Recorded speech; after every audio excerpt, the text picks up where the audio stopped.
जय हिंद। यह पॉलिटी का प्रीवियस क्वेश्चन आज लास्ट ये वीडियो है, क्योंकि इससे पहले जितना था वो हमने सभी खत्म कर दिया है प्रीवियस क्वेश्चन को।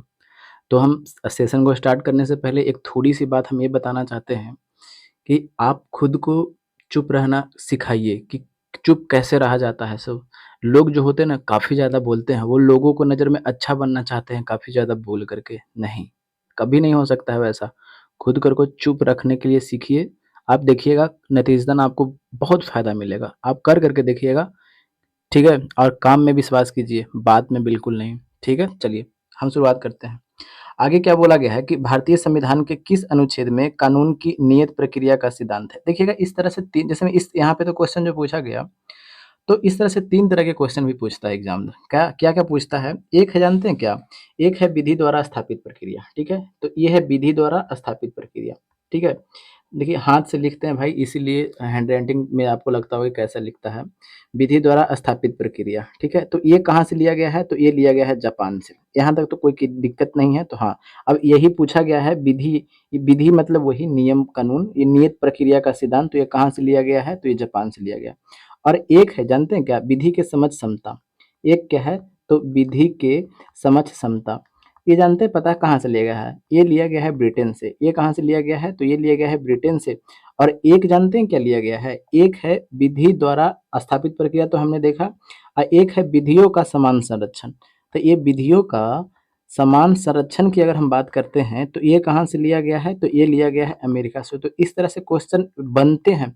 हम ये यहाँ पे क्यों बता रहे हैं? इसलिए बता रहे हैं कि अभी यहाँ पे तो ये पूछा है, हो सकता है कि आने वाले एग्जाम में और कुछ पूछ दे। अब ज़माना काफ़ी ट्रेंड हो चुका है, हमें एक्सपीरियंस है, तब हम आपको यहाँ पे आकर के शेयर कर रहे हैं, ठीक है? तो अब तो समझ गए कि मेरा आंसर तो आपको मिल गया होगा कि विधि द्वारा स्थापित प्रक्रिया कहाँ से लिया गया है?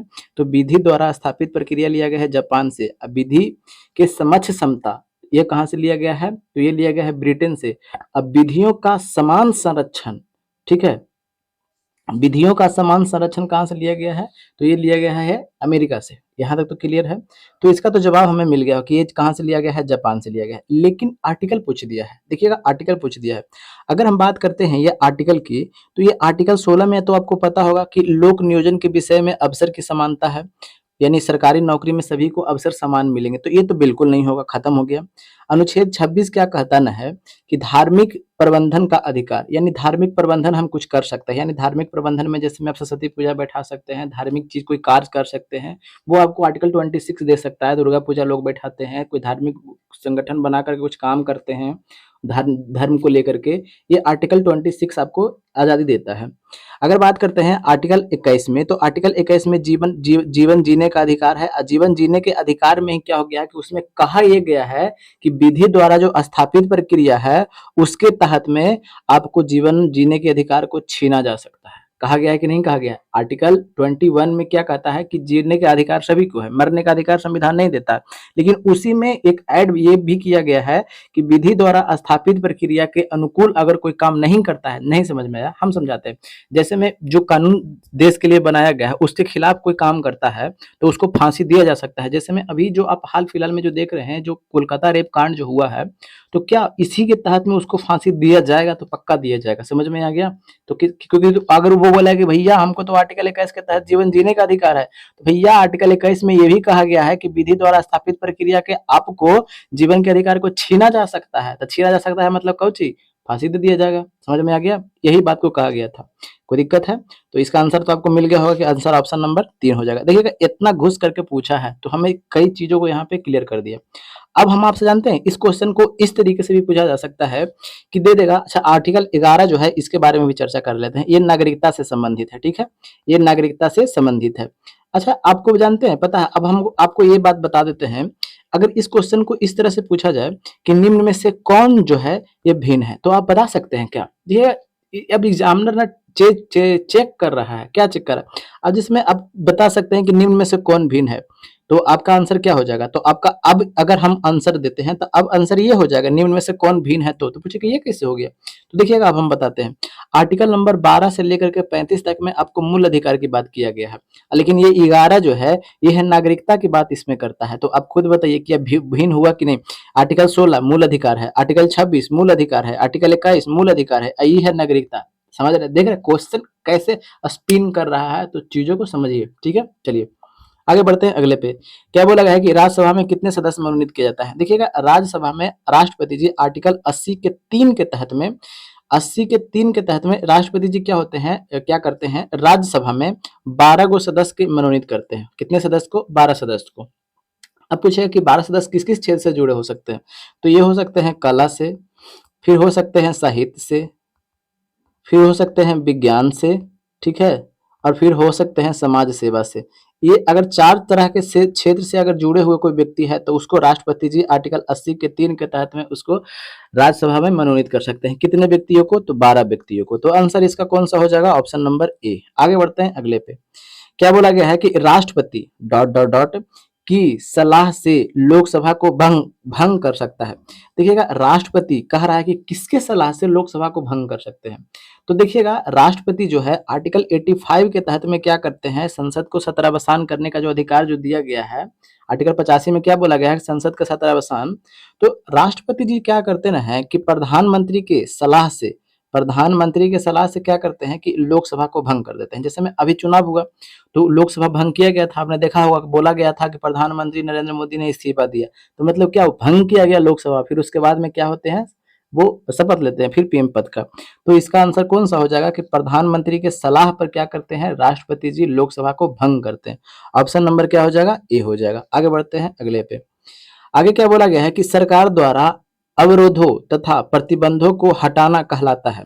चलिए देखिएगा सरकार, सरकार समझ रहे हैं, अवरोध मतलब रुकावट, प्रतिबंध मतलब भी वही बात है, को हटाना क्या कहलाता है।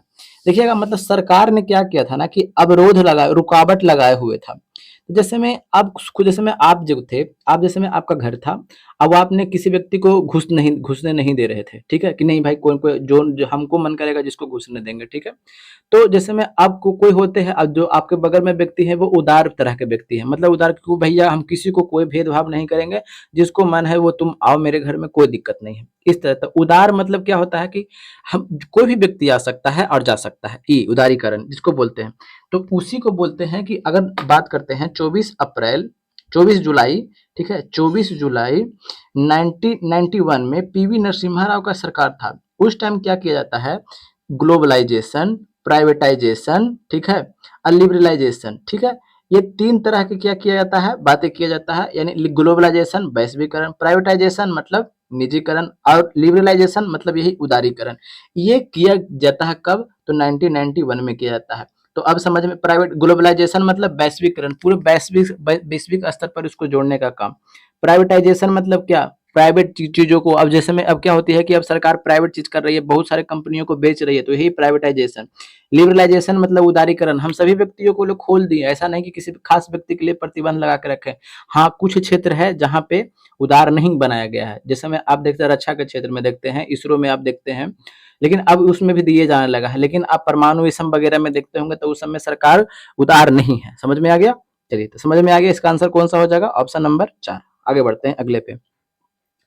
क्या बोला गया है कि सिनेमेट्रोग्राफ संशोधित विधेयक 2023 का उद्देश्य क्या है। अच्छा, सिनेमेट्रोग्राफ संशोधित विधेयक एक बिल है, ठीक था। ये कब आया था, तो 2023 में आया था। तो एक इसका कहना क्या था, जैसे में ये बिल का जो था, ये बिल का जैसे में कुछ ना कुछ तो उद्देश्य होगा, ऐसा तो नहीं है कि कुछ उद्देश्य नहीं होगा। तो इसका उद्देश्य था ना कि जैसे में कंटेंट को कैसा बनाया जा रहा है, जैसे में अश्लीलता तो उसमें नहीं परोसा जा रहा है, ठीक है, और उसके बाद में उम्र का भी उस पर ख्याल रखा गया था, ठीक है।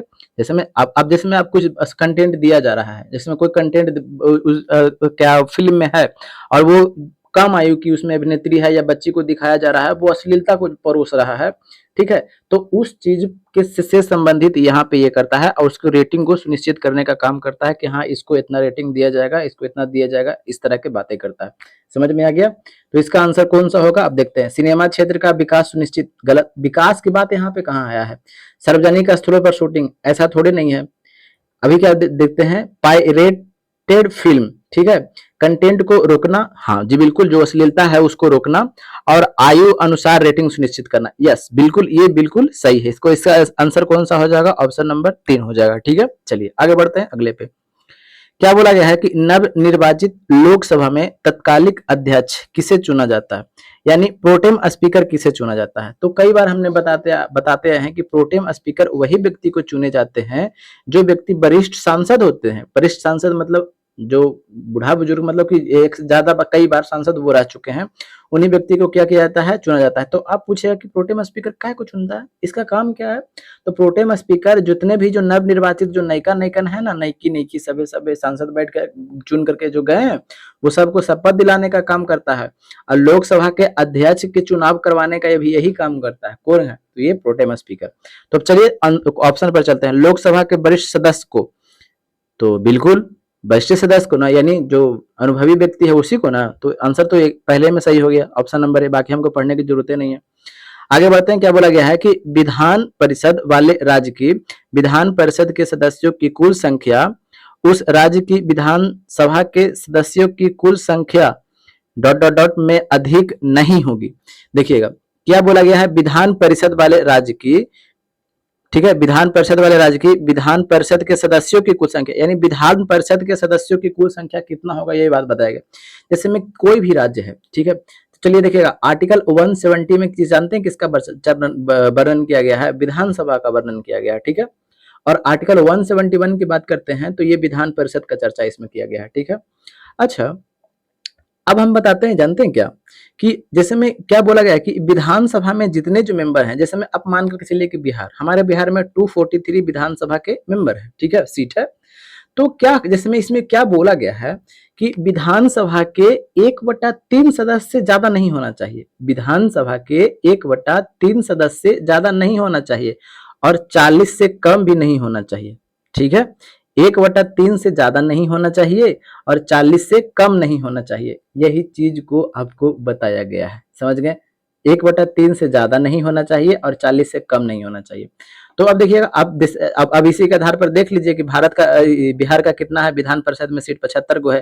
देखिएगा 1/3 से कम है कि नहीं है, आपका 1/3 निकाल करके देखिए इसका, 3×8 = 24, देखिएगा 3×8 = 24 हो गया, और 3×1 = 3, ठीक है। तो देख रहे हैं कितना हो रहा है, 81 को हो रहा था, 75 को, 1/3 से कम है ना, तो हाँ बिल्कुल फुलफिल कर रहा है। तो अब आगे देखते हैं ऑप्शन पे क्या बोला गया है। 1/4 होगा जी, गलत। 1/3, यस, ऑप्शन नंबर क्या हो जाएगा, 1/3। आगे बढ़ते हैं अगले पे। क्या बोला गया है कि डेमोस, देखिए ये सब तो 9 में से पढ़ते आ रहे होंगे, जनता, इसको तो बताने की बातें नहीं है। आगे बढ़ते हैं इसका, अब्राहम लिंकन जो दिए थे, जनता का शासन जनता के द्वारा, जो आपको देखे ना 9वां में पढ़ना है। आगे क्या बोला गया है जो देखते हैं कि संविधान अनुच्छेद 25 संबंधित है। देखिएगा 25 की अगर बात करते हैं तो 25 पता है क्या कहता है, कि हम अपने धर्म को, किसी भी धर्म को हम अपना सकते हैं। जैसे में आप किसी भी धर्म को अपना सकते हैं, कोई भी धर्म को अपनाने का अधिकार ये सरकार देती, हमारा संविधान देती है। धर्म को अबाध रूप से मानने का अधिकार, हम जैसे में आज जो कोई और धर्म के हैं, तो कोई और धर्म के कोई व्यक्ति अगर अपनाना चाहता है तो वो अपना सकता है, उस पर कोई प्रतिबंध नहीं लगा सकता। क्यों? क्योंकि हमारा संविधान ये अधिकार दिया है। तो आर्टिकल कितना में वर्णन किया गया है, 25 में। तो किससे संबंधित है, धर्म की स्वतंत्रता से। तो ऑप्शन नंबर क्या हो जाएगा, 2 हो जाएगा, ठीक है।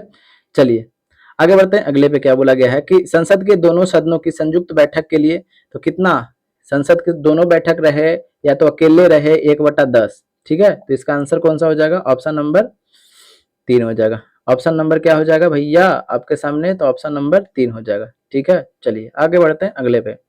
क्या बोला गया है कि भारतीय संविधान का कौन सा अनुच्छेद सर्वोच्च न्यायालय के बारे में है, तो कितना बार बताएं। आर्टिकल 124 के बारे में क्या बोलता है, सुप्रीम कोर्ट का स्थापना की बात बोलता है। आर्टिकल 129 के बारे में क्या बोलता है, कि सुप्रीम कोर्ट जो है अभिलेखीय न्यायालय है, ठीक है, अभिलेखीय न्यायालय है ये। बट अभिलेखीय न्यायालय क्या होता है भाई, सबसे पहले तो बात ये होती है कि अभिलेखीय न्यायालय क्या होता है। जैसे में सुप्रीम कोर्ट जो आपको अथी देती है ना, सुनवाई करती है, तो उसका रिकॉर्ड रखा जाता है, और उस रिकॉर्ड को जो होता है, जैसे में अब कोई नीचे लोअर का है, उस व्यक्ति उसके अनुरूप वो काम करता है, ठीक है। क्योंकि अगर हो सकता है कोई केस ऐसा है जिसको पता नहीं चल पा रहा है, तो वो इसके जो रिपोर्ट है, इसका जो सुनवाई हुआ था सुप्रीम कोर्ट का, उसको वो देखता है, जजमेंट को, कि कैसे ये सुनवाई किया था, समझ में आ गया। तो वही है सुप्रीम कोर्ट जो है, आर्टिकल 129 में एक क्या है, अभिलेखीय न्यायालय है, ठीक है। चलिए, और आर्टिकल 137 के तहत में क्या होता है, कि सुप्रीम कोर्ट जो है किसी भी, जैसे में उसको लग रहा है कि मूल अधिकार बेसिक स्ट्रक्चर को पालन नहीं किया गया है, तो आर्टिकल 137 के तहत में क्या कर सकता है, न्यायिक पुनर्विलोकन कर सकता है। और किसके तहत में कर सकता है न्यायिक पुनर्विलोकन, 13 के तहत में। और किसके तहत में, 32 के तहत में। और 32 के तहत में ही सुप्रीम कोर्ट जो होती है रिट जारी करती है। ठीक है, चलिए इसका आंसर कौन सा हो जाएगा, आंसर हो जाएगा ऑप्शन नंबर आपके सामने कौन सा हो जाएगा, 124 यानी 2। अब हमें बात करना है किसके बारे में, सुप्रीम कोर्ट के न्यायाधीश के बारे में बात करना है। ठीक है, तो सुप्रीम कोर्ट के न्यायाधीश जो होते हैं, अभी की अगर बात करते हैं तो अभी कितने हैं, तो 33 गो हैं। ठीक है, अगर बात करते हैं कि कितने वर्ष पर ये रिटायर होते हैं, तो 65 वर्ष पर ये क्या होते हैं, रिटायर हो जाते हैं। 65 वर्ष पर ये व्यक्ति क्या हो जाते हैं, रिटायर हो जाते हैं। ठीक है, आगे बढ़ते हैं अगले पे। आगे क्या बोला गया है कि भारत सरकार का प्रथम लॉ ऑफिसर कौन होता है, कई बार बताया है कौन होता है, भारत सरकार का प्रथम जो सलाह कानूनी के मामले में सलाहकार देने का कौन करता है, एजी। एजी मतलब समझ रहे हैं ना, अटॉर्नी जनरल। अटॉर्नी जनरल का चर्चा कहाँ किया गया है, तो आर्टिकल 76 में चर्चा किया गया है।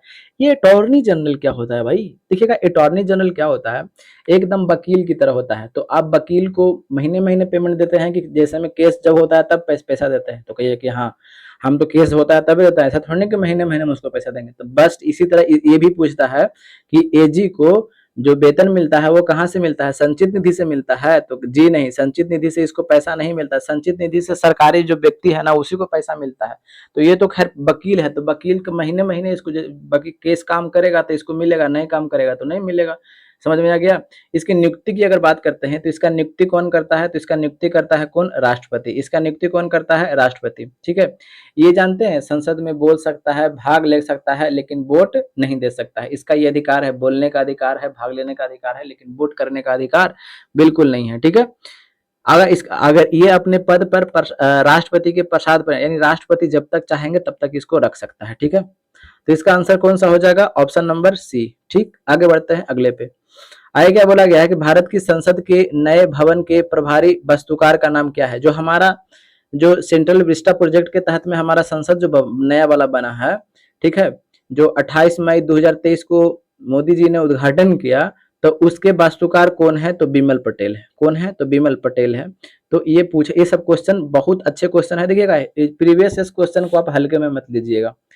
कोई बच्चे होते हैं कि यार प्रीवियस, जी नहीं, कोई भी एग्जामिनर बैठता है, आपको भी अगर दे दिया जाए सेट करने के लिए, तो आप भी पहले प्रीवियस क्वेश्चन को ही देखिएगा कि कहाँ से क्वेश्चन सब पूछ रहा है। ठीक है, कहाँ से क्वेश्चन पूछता है, तो इसीलिए पहले प्रीवियस पर कमांड रखिए। ठीक है, चलिए तो इसका आंसर कौन सा हो जाएगा, आप बताइए, बिमल पटेल, ऑप्शन नंबर 3। आगे बढ़ते हैं अगले पे। क्या बोला गया है कि केवल संविधान सभा के सदस्यों के चुनाव में भाग लेने वाले भारत की वयस्क आबादी के मतदाताओं का प्रभावी प्रतिशत क्या था। देखिएगा ये सब क्वेश्चन जो है ना कहीं नहीं मिलेगा, ये सब क्वेश्चन ना कॉमन सेंस से बनता है। देखिएगा सही बात बता रहे हैं कि ये सब क्वेश्चन ना कोई मास्टर पढ़ाएगा, कुछ कोई नहीं पढ़ा सकता है, हो ही नहीं सकता है। ये सब क्वेश्चन आपके कॉमन सेंस से बनेगा। कैसे, जो देखिएगा संविधान सभा यानी 1946 की बात कर रहा है, उस समय जब हमारे संविधान सभा का जो चुनाव हो रहा था ना, ठीक है, तो उसके जो कितने परसेंट मतदाता थे जो जवान थे, ये पूछा है। तो क्या आप खुद कहिए कि तो बकवास वाला क्वेश्चन पूछ दिया। तो देखिएगा कॉमन सेंस से बनाना पड़ेगा, रट्टू तोते तो फेले हो जाएंगे। तो देखिएगा अब खुद बताइएगा कि वयस्क केवल पूछा है, तो आपको पता होना चाहिए कि जब हमारा देश उस समय तो आजाद नहीं है, 46 में आजाद तो नहीं है जी। तो जब आजाद नहीं है तब वोट क्या सबको देने का अधिकार था, तो कहिए कि नहीं, सबको तो वोट देने का अधिकार नहीं था। तो कहिए कि कैसे कैसे अधिकार था, तो जो पढ़ा लिखा व्यक्ति है वो दे सकता है, जो पढ़ा लिखा व्यक्ति है वो दे सकता है। और ओकरो में क्राइटेरिया क्या था कि जिसके पास संपत्ति है वो दे सकता है। इस तरह की बातें कहा गया था। तो आप खुद सोच करके देखिए कि उ घड़ी हमारी जनता कितना पढ़ल लिखल थी। आज जब हमारे देश में 74% पढ़ल है, तो उतनी घड़ी कितना पढ़ल लिखल थी। और ओकरो में से पूछा है कि जमन का कितना था, वोट दिया है जे। तो आप खुद बताइएगा कि 30 से 35% हो सकता है, आपको लगता है, तो नहीं हो सकता है। ठीक है, अच्छा अब 20 से 25% हो सकता है। 20 से 25% आदमी जमन के खाली रहेगा, तब बुढ़वन कहाँ जाएगा। ठीक है, और में सब आदमी वोट भी नहीं दे रहा है, क्योंकि सबके पास संपत्ति नहीं है। किसी के पास संपत्ति है तो पढ़ा लिखल व्यक्ति नहीं है, जो पढ़ा लिखल है वही वोट देने का अधिकार है। तो ये भी नहीं हो सकता है। अब आपके सामने ऑप्शन नंबर 1 ही है, ये मार करके चलिए। ठीक है, समझ में आ गया। आगे बढ़ते हैं अगले पे। आगे क्या बोला गया है, देखिएगा ये सब क्वेश्चन आपको अनुमान से बनाना पड़ेगा। कोई क्वेश्चन आपको ये सब मास्टर नहीं बता पाएगा, इसलिए हम बोलते हैं प्रीवियस इसको पढ़िए। आगे क्या बोला गया है, एक को दो से मिलान करना है। विशेष विवाह अधिनियम, दहेज निषेध अधिनियम, देखिएगा इस सब को आपको इसको छोटा पहले कर लेते हैं, कहा कि हमको मिलान तो करना है, ठीक है। चलिए तो मिलान करते हैं। चलिए, हमने बताया था कि 1961 में दहेज निषेध अधिनियम आया था, उसी पर क्या होता है 1961 में ज्वाइंट सिटिंग का आयोजन किया जाता है। तो 1961 तो दहेज अधिनियम से संबंधित है, तो कहाँ गया दहेज अधिनियम, तो कहाँ गया दहेज निषेध अधिनियम, तो बी का कौन सा हो जाएगा 61, तो बी का कौन सा हो जाएगा 4। अब देखिएगा तो बी का 4 में कौन में है, गलत, बी के 4 में नहीं है, बी का 4 इसमें है, ऑप्शन नंबर 2 में है, ठीक है। लेकिन हमें और भी देखना है, ठीक है, ऑप्शन नंबर 2 में है। अगर हम बात करते हैं तो बी का इसमें भी नहीं है, तो इसको भी काटिए देते हैं अभी, लेकिन हम मिला लेते हैं। अगर हम बात करते हैं कि विशेष विवाह अधिनियम की अगर हम बात करते हैं, तो ये विशेष विवाह अधिनियम जो आया था 1954 में आया था। कब आया था, तो विशेष विवाह अधिनियम 1954 में आया था। फिर उसके बाद करते हैं समान पारिश्रमिक अधिनियम। तो समान पारिश्रमिक अधिनियम यानी सभी को जो परिश्रम करेगा, जो भी व्यक्ति हो, सभी को, पहले तो क्या था ना कि लोग ऐसे खटवा लेता था, पैसा नहीं देता था, ठीक है। तो इंदिरा गांधी ने क्या किया कि 1976 में क्या करता है कि समान पारिश्रमिक अधिनियम यानी सभी को जितना खटवाया गया है सभी को वेतन समान देना पड़ेगा। ऐसा नहीं कि अगर ये खटवा लिया फिर उसके बाद जो जो जो जो जो घर जो, ऐसा नहीं, बिल्कुल नहीं, आपको उसको पेमेंट देना पड़ेगा। तो ये कब आया 1976 में आया था। तो इसका आंसर कौन सा हो जाएगा, आप खुद बता सकते हैं। अब एक है नारी अवशिष्ट प्रतिनिधित्व अधिनियम, तो ये कब आता है, तो देखिएगा नारी, अब एक ही को तो बच गया था, ये कब आता है, तो ये 86 में आएगा, ठीक है। इसका आंसर कौन सा हो जाएगा, ऑप्शन नंबर 3 हो जाएगा, ठीक। चलिए आगे क्या बोला गया है कि निम्नलिखित में से कौन सा बुनियादी, ये सब क्वेश्चन देख रहे हैं, क्वेश्चन हम ऐसा नहीं कि क्वेश्चन हम छापे हैं, प्रीवियस क्वेश्चन है। यही वाला क्वेश्चन आपको क्या होता ना है कि बिहार में जितने भी जो एग्जाम होते हैं या और भी कहीं पे, तो और भी स्टेट वगैरह में या सेंट्रल गवर्नमेंट में, तो ये क्वेश्चन को इधर से उधर कॉपी कर देता है, ठीक है, नए नए जो क्वेश्चन होते हैं। अब देखिएगा निम्नलिखित में से कौन सा बुनियादी मूल्य सभी नेताओं द्वारा भारत के संविधान पर विचार विमर्श हेतु संविधान निर्माती सभा के मिलने से पहले ही स्वीकार कर लिया गया था। देखिएगा अगर बात करते हैं कि हमारा संविधान लागू कब होता है, तो बोलिए कि 26 जनवरी 1950 ईस्वी को हमारा संविधान पूर्ण रूप से लागू किया जाता है। इसको अंगीकृत यानी आंशिक रूप से कब, तो 26 नवंबर 1949 ईस्वी को हमारा संविधान अंगीकृत किया जाता है। लेकिन उससे पहले नेहरू जी ने घोषणा क्या किया था कि हमारा संविधान जो संविधान सभा जो होगा कैसा होगा, तो ये भी बोला गया था कि वयस्क मताधिकार के आधार पर क्या हो जाएगा, चुना जाएगा। कैसा चुना जाएगा, वयस्क मताधिकार के आधार पर।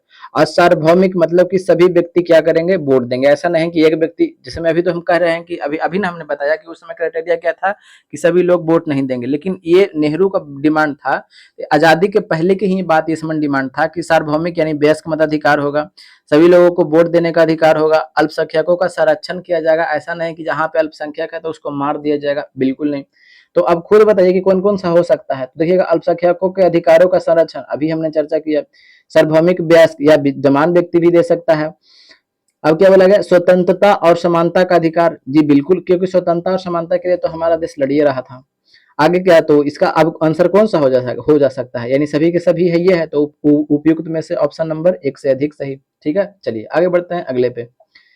आगे क्या बोला गया है कि भारतवर्ष के संविधान की प्रस्तावना में बंधुत्व निम्नलिखित में से मुख्यतः किससे संबंधित है। बंधुत्व का मतलब समझते हैं, भाईचारा। भाईचारा कहने का मतलब अपने सहोदरी भाई में भाईचारा नहीं होता है। भाईचारा कहने का मतलब क्या होता ना है कि जैसे में मानसिक भी क्या होता है कि भाईचारा होता है, एकता भी को ही अगर आप देख रहे हैं तो वो भी भाईचारा है। जैसे में आप अगर आप मान के चलिए कि आप बिहार से हैं, ठीक है, जब बिहार से है ना, तो जैसे में आप दूसरे स्टेट में जाते होंगे तो बिहार का कोई व्यक्ति आपको मिल जाते होंगे ना, तो आपको भाई जैसा लगता होगा, लगता है कि नहीं लगता है। अगर वही इंडिया को छोड़ करके बाहर में चल जाइएगा और इंडिया का कोई व्यक्ति आपको केरल कहीं काहे नहीं मिल जाए, तो वो आपको भाई जैसा लगता है। तो यही बंधुत्व है, समझ में आया। तो बंधुत्व का अर्थ समझ गए ना, बंधुत्व का अर्थ मतलब भाई भी नहीं है, भाईचारा। भाईचारा आपको किसी भी तरीके से आप ले सकते हैं, ठीक है, एकता से भी ले सकते हैं, कई तरीके से भी ले सकते हैं। अच्छा, तो अब हमें क्या देखना है, अब हमें आंसर पर ढूंढना है। नागरिकों के न्याय, उनकी स्वतंत्रता एवं समानता, व्यक्ति की गरिमा, देश की एकता एवं अखंडता। यस, देश की एकता एवं अखंडता और व्यक्ति की गरिमा और और नागरिकों के न्याय एवं स्वतंत्रता एवं समानता। देखिएगा ये जैसे में क्या, अगर इसके हम आंसर की अगर बात कर सकते हैं, ठीक है, तो इसका अगर बात करते हैं तो इसका आंसर कौन सा होगा, ऑप्शन नंबर 3 इसका बेस्ट आंसर जा सकता है, ठीक है। क्यों? क्योंकि अभी हमने चर्चा किया कि देश की एकता और अखंडता, जैसे आप बिहार से बाहर जाते हैं तो आपको एक जैसा महसूस करते हैं ना, तो हम एक रहने की कोशिश करते हैं। क्यों एक रहने का कोशिश करते हैं? क्योंकि आपको एकदम बंधुत्व जैसे भाईचारा जैसा लगने लगता है, क्योंकि हम किसी दूसरे स्टेट में आ गए हैं और बिहार का ये व्यक्ति है, तो हम बंधुत्व यानी भाईचारा जैसा आप उसके साथ व्यवहार करते हैं। तो इसका कहने का मतलब क्या कर रहे हैं? आप एकता को दर्शा रहे हैं, एकता और अखंडता की बात को बता रहे हैं। तो इसका आंसर कौन सा हो जाएगा? Option number 3। ठीक है, आगे बढ़ते हैं अगले पे। आगे क्या बोला गया है कि सूची 1 को सूची 2 से सुमेलित कीजिए। ठीक है, और सूचियों के नीचे दिए गए कूट से सही उत्तर चुनिए। तो चलिए चुनते हैं। आगे क्या बोला गया है कि गरीबी हटाओ। देखिएगा, गरीबी हटाओ का नारा कौन देती है? तो इंदिरा गांधी देती है। कब देती है? तो 1971 में ये गरीबी हटाओ का नारा देती है। ठीक है, तो इसका पहला का कौन सा हो जाएगा? तो पहला का आपको गरीबी हटाओ का इंदिरा, पहला का दो हो जाएगा, तो ये तो खत्म, ये दोनों बच रहा है। ठीक है, लोकतंत्र बचाओ। तो लोकतंत्र बचाओ जैसे में क्या था ना कि 1977 में क्या होता है कि किसकी सरकार बनती है? तो कहिए कि 1977 में किसकी सरकार बनती है? गैर कांग्रेसी की सरकार बनती है। और उससे पहले जो इमरजेंसी लगाया गया था, तो उसी के खिलाफ में जो विरोधी दल की थी जनता, इसका इंदिरा गांधी की यानी जनता पार्टी के लोग, ठीक है, तो जनता पार्टी के लोग ही आंदोलन किए थे कि लोकतंत्र बचाओ, क्योंकि उस समय इमरजेंसी लगाया था 25 जून 1975 को। तो ये भी पूछा था कि इमरजेंसी कब लगाया था? तो 25 जून 1975 को। ठीक है, तो लोकतंत्र बचाओ का नारा किसने दिया था? तो यही जनता दल ने। तो अब कौन सा हो जाएगा? कहाँ गया? जनता दल ने। तो लोकतंत्र बचाओ बी का क्या हो जाएगा? 3। तो बी का 3, ये तो खत्म हो गया। ऑप्शन नंबर क्या है? 3 है। आगे बढ़ते हैं अगले पे। क्या बोला गया है कि भारत की किस संस्था का आदर्श वाक्य है? धर्मो रक्षित रक्षिता, यानी कानून तभी रक्षा करता है जब उसकी रक्षा की जाती है। तो हाँ, ये किसका आपको आदर्श वाक्य देखने को मिलता है? तो देखिएगा, ये आदर्श वाक्य की अगर बात करते हैं तो ये किसका आदर्श वाक्य इसको हमको देखने को मिलता है? तो देखिएगा, भारतीय सर्वोच्च न्यायालय का तो बिल्कुल नहीं है। ठीक है, भारतीय सेना का तो ये बिल्कुल नहीं है। ठीक है, तो ये जो है रिसर्च, ये जो अनुसंधान और विश्लेषण विंग यानी रॉ का है। ठीक है, ये किसका है? ये रॉ का ये है, जो ये धर्मो जो वाक्य है ये रॉ का है। ठीक है, रिसर्च एंड एनालिसिस विंग। तो इसका आंसर कौन सा हो जाएगा? Option number 2। ठीक है, आगे देखते हैं अगले पे क्या बोला गया है कि सामाजिक तथा शैक्षणिक रूप से पिछड़े वर्गों के लिए आरक्षण हेतु भारत सरकार के 13 अगस्त 1990 के आदेश की वैधता निम्नलिखित में से किस वर्ष निर्गत हुई थी? ये क्वेश्चन में काफी ज्यादा दम है। ठीक है, नहीं हिलने वाला है। अब हम इसको पीछे कहानियां लेकर के चलते हैं। कहानियां क्या बताता है? 1979 में क्या होता है कि मंडल कमीशन का गठन किया जाता है। तो पूछा जाता है कि मंडल कमीशन किससे संबंधित है?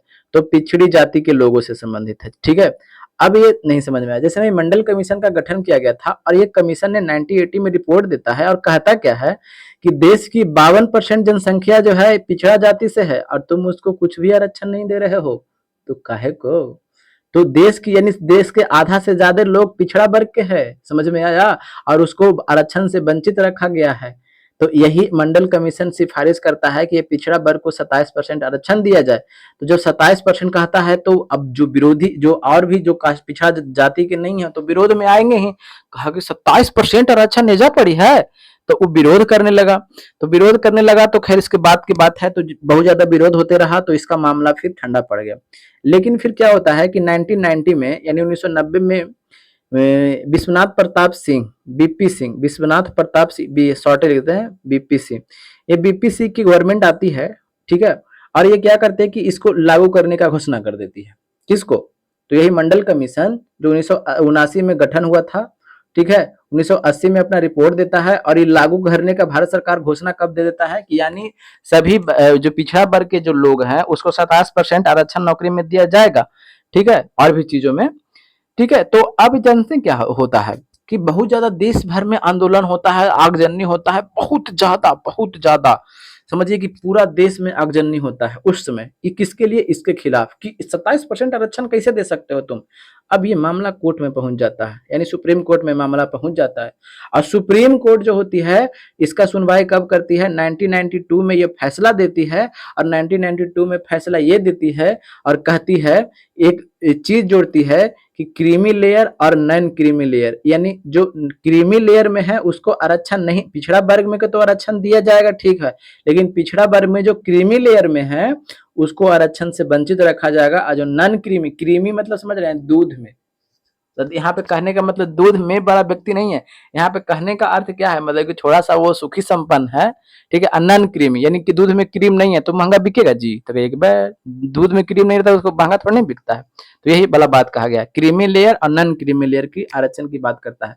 तो ये कब फैसला दे रहा है सुप्रीम कोर्ट, तो इस फैसला कब दे रही है, तो 1992 में दे रही है। तो अब देखिएगा यही क्वेश्चन पूछा गया था, तो ये सब क्वेश्चन सोच सकते हैं कि क्या लड़ सकता है, कोई मास्टर गेसिंग भी कर सकता है, इसलिए प्रीवियस पर कमांड कीजिएगा हमेशा हम बोलते हैं। तो इसका आंसर कौन सा हो जाएगा, ऑप्शन नंबर 3। समझ में आ गया, 1992। आगे देखिए, आगे क्या बोला गया है, निम्नलिखित में से कौन सा भारत के संविधान के अंतर्गत मूल कर्तव्य है। मूल कर्तव्य कौन सा है, तो देखिएगा मूल कर्तव्य की अगर हम चर्चा करते हैं तो 42वां कॉन्स्टिट्यूशनल अमेंडमेंट होता है कब, 1976 में होता है, ठीक है। ये कौन सी समिति होती है, तो स्वर्ण सिंह समिति की सिफारिश पर। कौन सी समिति, तो स्वर्ण सिंह समिति। अब स्वर्ण सिंह समिति के सिफारिश पर कितने को मूल कर्तव्य जोड़े जाते हैं, 10 गो। फिर उसके बाद 86वां कॉन्स्टिट्यूशनल अमेंडमेंट होता है 2002 में, और एक ठो और जोड़ा जाता है कि 6 से 14 वर्ष तक के बच्चों को अभिभावकों का क्या है, ये कर्तव्य है कि उसको पढ़ाएं, ठीक है। और ये मौलिक अधिकार भी है, ये भी ध्यान दीजिएगा। तो अब कितने मूल कर्तव्य हो गए आपके सामने, तो आपके सामने हो गए 11 गो हो गए, ठीक है। तो मूल कर्तव्य लिया कहां से गया है, तो यूएसएसआर से लिया गया है, ठीक है। इतना चीज आपको बेसिक चीज हमने बताया पहले का ही।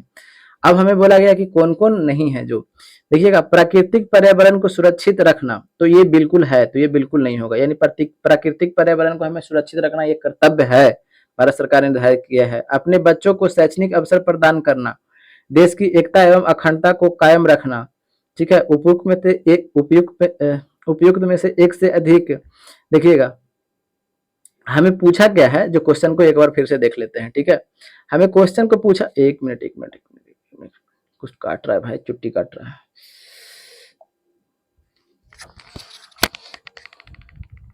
अभी जैसे मैं फिर से एक बार पढ़ लेते हैं, निम्नलिखित में से कौन सा भारत के संविधान के अंतर्गत मूल कर्तव्य है, तो मूल कर्तव्य के बारे में बेसिक हमने बताया।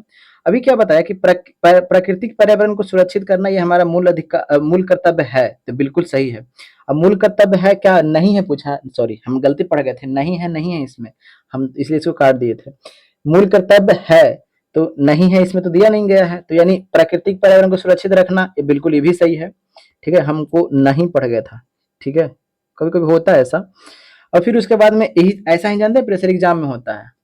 आगे क्या देखते हैं कि अपने बच्चे को शैक्षणिक अवसर प्रदान करना, तो अभी हमने बताया कि 11वां जो आपको मूल कर्तव्य जोड़ा गया था, वो बच्चों को, अभिभावकों को यह कर्तव्य है कि बच्चों को क्या करे, अपना शिक्षा प्रदान करे, ठीक है। तो ये भी तो बिल्कुल सही है, तो ये दोनों चीज तो अब एक वाला तो अभी पढ़ गए, ये भी तो है।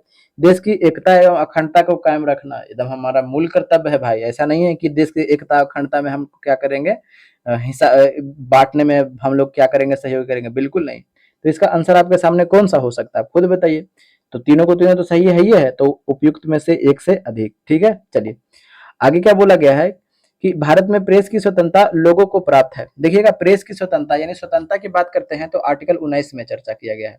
तो प्रेस की स्वतंत्रता की बात करते हैं तो आर्टिकल 19 के 1 के ए में इसका चर्चा किया गया है। ऐसे संविधान में तो इसका चर्चा नहीं किया गया, बट जानते हैं क्या, सुप्रीम कोर्ट ने इसमें प्रावधान डाला है, व्याख्या में बोला है कि जो प्रेस की स्वतंत्रता जो है आर्टिकल 19 के 1 के तहत ही है, ठीक है। ये व्याख्यान में दिया गया है, तो इसका आंसर कौन सा हो जाएगा, चलिए देखते हैं। अभी तो खैर कैसे पूछा है, भारत में, ठीक है, यह भारत के संविधान में विशेष रूप से प्रदत्त है, यह विचार अभिव्यक्ति की स्वतंत्रता के अधिकार में है, यह संसद के विधि के तहत लोगों के लिए उपलब्ध है। देखिएगा अभी जिसमें हमने चर्चा क्या किया है कि आर्टिकल 19 के 1 के, ठीक है, 1 के ए में इसका चर्चा किया गया है, ठीक है। तो ये 19 के 1 के ए में इसका किसका चर्चा किया गया है, प्रेस का।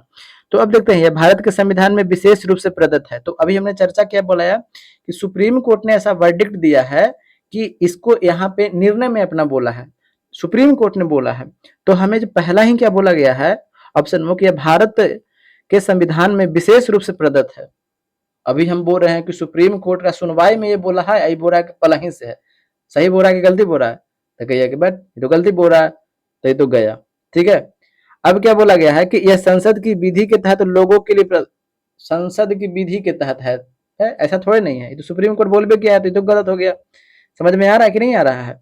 तो अब एक ही ऑप्शन क्या है कि यह विचाराभिव्यक्ति की स्वतंत्रता। यस, अभी हमने पढ़े हैं क्या 19 में 1 के ए में क्या जो चर्चा किया गया है कि विचार एवं अभिव्यक्ति की स्वतंत्रता, यही ना चर्चा किया गया है 19 के आर्टिकल 1 के ए में। आप जब पढ़ते हैं तो इसमें वाक बोला गया है कि इसमें क्या लिखा गया है कि वाक एवं अभिव्यक्ति की स्वतंत्रता, ठीक है ना, यानी हमें बोलने की आजादी, अभिव्यक्ति, खुद को एक्सप्रेस करने की अधिकार, ये सभी आपको 19 के 1 के ए में मिलता है। तो वही वाला बात तो यहाँ पे चर्चा करा है, यहाँ पे आर्टिकल नहीं दिया, जो है चर्चा आर्टिकल में लिख करके वो बता दिया। समझ में आ गया? चलिए, बहुत ये क्वेश्चन में दम है, आज का क्वेश्चन में ना बहुत दमखम है। इस तरह के क्वेश्चन समझिए कि पूछे जा रहे हैं, समझ जाइए कि कितना लेवल का पढ़ना पड़ेगा। तो जो रट्टू मल तोते हैं ना, कि एकदम खाली रटते रहे, ऐसे करते रहे, नहीं, खुद से आपको मेहनत करना पड़ेगा। आगे क्या बोला गया है कि समुद्र पारिक यानी ओशियन, ठीक है, सिटीजनशिप, ठीक है, ओशियन सिटीजनशिप की अगर बात करते हैं तो ओशियन सिटीजनशिप कब किसके तहत में ये निर्धारित किया जाता है? तो 1955 का अधिनियम आता है, ठीक है, नागरिकता का जो अधिनियम आता है कि 1955 के अधिनियम क्या कहता है कि कौन कौन से व्यक्ति को नागरिकता दिया जाएगा, कौन कौन से व्यक्ति को नहीं दिया जाएगा। तो नागरिकता प्राप्त करने के भारत में 5 तरीके हैं। कौन कौन है? एक है जन्म से, अगर हम इंडिया में जन्म लिए हैं तो हम हमको नागरिकता प्राप्त है, ठीक है, जन्म से अधिकार है भैया कि हम इंडिया के नागरिक हैं, जन्म ले लिए हैं तब, ठीक है।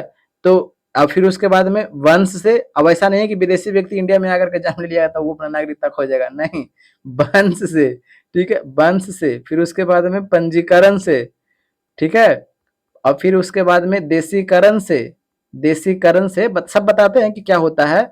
और एक होता है क्या, किसी भूभाग पर हम कब्जा कर लिए, भूभाग पर क्या कर लिए, जैसे में आज कल को होकर के हम पाकिस्तान पर कब्जा कर लेते हैं, भारत सरकार कब्जा कर लेती है, तो वहां के नागरिकों को भारत सरकार नागरिकता भारतीय दे सकती है या नहीं दे सकती है, ये भारत सरकार को भारत सरकार पर डिपेंड करता है। ऐसा नहीं है कि एकदम उसको अधिकार है कि ना हमको तो अब देवे करो, नहीं, निकाल भी सकती है भारत सरकार अगर कब्जा कर लेती है कल को होकर के लेकर के। तो समझ में आ गया? तो जन्म से अगर हमें, जैसे में हम को जन्म होता है इंडिया में, जैसे में, और फिर उसके बाद में हम वंश से संबंधित है, यानी हमारा दादा दादी नाना नानी इस समय क्या है, इंडिया से संबंधित है, तो हमको नागरिकता मिल जाएगा, जन्म से भी तो मिल ही जाएगा।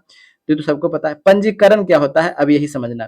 पंजीकरण जैसे में अब कोई व्यक्ति विदेशियन है, अब वो कहता है कि हम इंडिया का नागरिकता लेना चाहते हैं, तो उसको एप्लीकेशन देना पड़ेगा, ठीक है। तो एप्लीकेशन देने से पहले उसको 5 साल इंडिया में रहना पड़ेगा। तो वही अच्छा, हाँ, फिर उसके बाद में 1 साल तक, 1 साल में क्या होगा, वो वेरीफाइड होगा, ठीक है, उस पर प्रोसेस होगा, और अगले साल फिर क्या हो जाएगा, वो वेरीफाइड होकर पूरी तरह आपके सामने क्या हो जाएगा, भारत सरकार बोल देगा कि हाँ भैया आपका पूरी तरह से हो गया है, ठीक है, यानी अब भारत का पूरी तरह से नागरिक बन चुके हैं।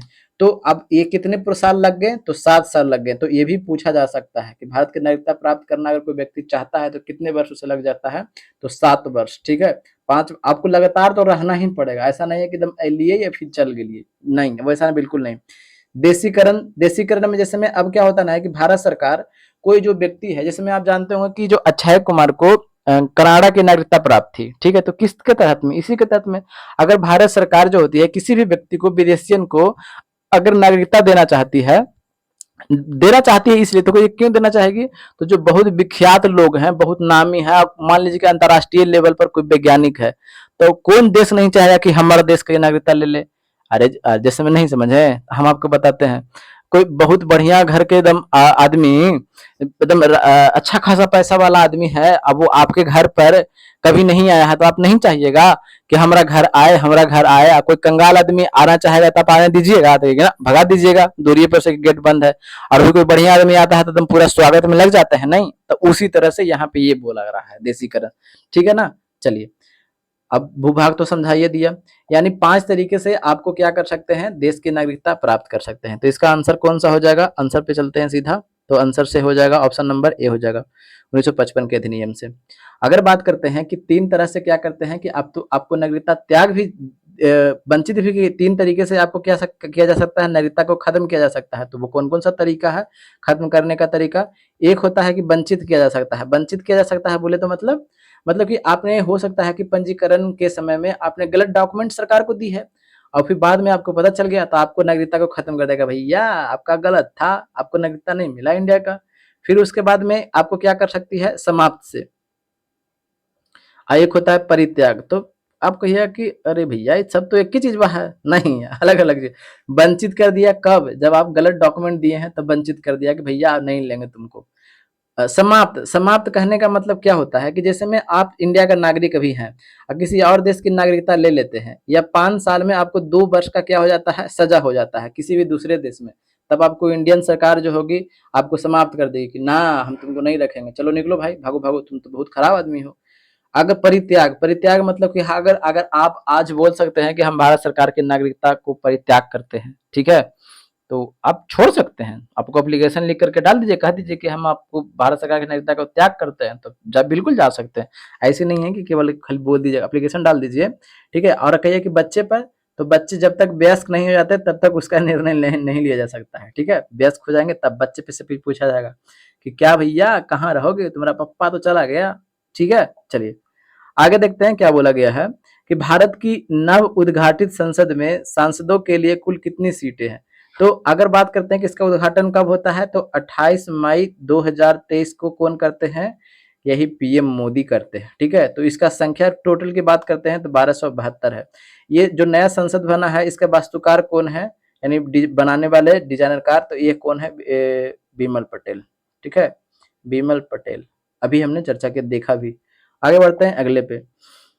पुराना संसद भवन की थोड़ा सा चर्चा कर लेते हैं। पुराना संसद भवन कब बनना स्टार्ट हुआ था, नींव रखा गया था 1921 ईस्वी में। बन के तैयार कब हुआ था, तो 1927 ईस्वी में। लॉर्ड इरविन क्या किया था, उद्घाटन किया था। अगर जो जो ये जो खंभे जो हैं, ये खंभे जो आपको अभी भी देखने को मिलते होंगे, देखे होंगे पार्लियामेंट में, तो ये खंभे कितने हैं, तो 144 गो खंभे हैं, ठीक है। ये आप याद रखिएगा, पूछा गया है प्रीवियस इसमें पूछा गया है। और ये सब कितने फीट के हैं, तो 23 फीट के हैं। कितने खंभे हैं, 144 खंभे हैं। चलिए आगे बढ़ते हैं। क्या बोला गया है कि मौलिक अधिकारों को लागू करने के लिए न्यायालय निम्नलिखित में से जारी करता है। देखिएगा, सुप्रीम कोर्ट जो होती है आर्टिकल 32 के तहत में रीट जारी करती है, और हाई कोर्ट जो होती है आर्टिकल 226 के तहत में क्या करती है, रीट जारी करती है। कब मूल अधिकार का जब हनन होता है तो सुप्रीम कोर्ट के खिलाफ सुप्रीम कोर्ट जो होती है क्या करती है, रीट जारी करती है। कौन कौन रीट जारी करती है, तो एक होता है बंदी प्रत्यक्षीकरण, फिर एक होता है परमादेश, और एक होता है उत्प्रेषण, एक होता है उत्प्रेषण, और एक होता है अधिकार परीक्षा। परमादेश, प्रतिषेध, एक मिनट रुकिए भैया फिर से लिख देते हैं।